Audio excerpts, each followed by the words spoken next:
ഇന്ന് ഞങ്ങൾ പുറത്ത് പോയിട്ട് വന്നപ്പം ഞങ്ങളുടെ വഴിയുടെ സൈഡിൽ ഈടെന്ന് പറയും മതിലൊക്കെ മതിൽ ഈടിൻ്റെ സൈഡിലായിട്ട് നിറച്ചും കൂട് അരിക്കൂട് എന്നാണ് ഞങ്ങൾ പറയണതിന്. അപ്പോൾ അത് നിറച്ചും ഉണ്ടായിക്കാണ്. അപ്പോൾ അവൾക്ക് അത് കണ്ടപ്പോൾ ഭയങ്കര ഇഷ്ടം. ഞങ്ങൾ പറഞ്ഞു അമ്മ ഇത് ഉണ്ടാക്കണം, ഇത് പറിക്കണം എന്ന് പറഞ്ഞിട്ട് വേഗം എന്നെയും കൂട്ടി ഒരു കവറും പിടിച്ച് കുറേ കത്രികയൊക്കെ എടുത്തിട്ട് വന്നിട്ടുണ്ട്. 2 കത്രിക എടുത്തിട്ടുണ്ട് കേട്ടോ.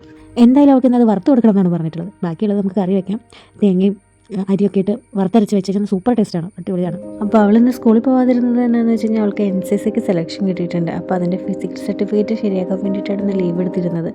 അപ്പോൾ അതിന് പോയിട്ട് തിരിച്ച് വന്ന വഴിക്കാണ് ഇത് ഈട് നിറച്ച് കൂണുകൾ, അരിക്കൂണുകൾ. എന്ത് രസമായിട്ടുണ്ടായി നിൽക്കുന്നത് പറയുമ്പോൾ എല്ലാം ഒന്നും ശരിക്കും മുളച്ച് വരുന്നേ ഉള്ളൂ. അതായത് മൊട്ടായിട്ട് ഇരിക്കണത് ആ കൂണിനൊക്കെ കണ്ടോ, അതിനകത്തൊക്കെ ഇങ്ങനെ മഴയും കൂടെ, നല്ല മഴയും കൂടെയാണ്. അപ്പം മഴയും കൂടെ പെയ്യുമ്പം അതിങ്ങനെ അത് ഈ ചെതൽപ്പുറ്റിലാണ് ഉണ്ടായിരിക്കുന്നത്. അപ്പോൾ അത് മഴയും കൂടി മുമ്പ് നല്ല ചുവന്ന മണ്ണായതുകൊണ്ട് നന്നായിട്ട് ഇങ്ങനെ ഇളകിയാണ് നിൽക്കുന്നത്. പറിക്കാൻ ഭയങ്കര പാടാണ്.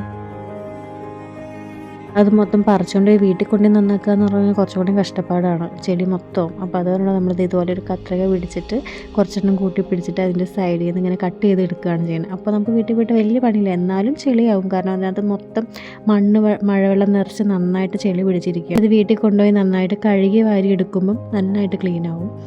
അപ്പോൾ നമുക്കിത് ഇതൊരു കവറിൽ ഇത്രത്തോളം കിട്ടിയിട്ടുണ്ട്. ഇനിയും ഉണ്ട് ഇതിനകത്ത് പറിക്കാൻ വേണ്ടിയിട്ട്.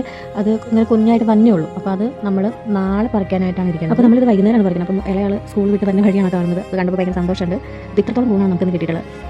നമ്മുടെ ചാനൽ നിങ്ങൾ ആദ്യമായിട്ടാണ് കാണുന്നതെങ്കിൽ ഞങ്ങൾ കുഞ്ഞു കുഞ്ഞു വിശേഷങ്ങളൊക്കെ നിങ്ങൾക്ക് കാണാൻ ആഗ്രഹമുണ്ടെങ്കിൽ നമ്മളെ സബ്സ്ക്രൈബ് ചെയ്യുക, നമ്മൾ സപ്പോർട്ട് ചെയ്യുക, ലൈക്ക് ചെയ്യുക. താങ്ക്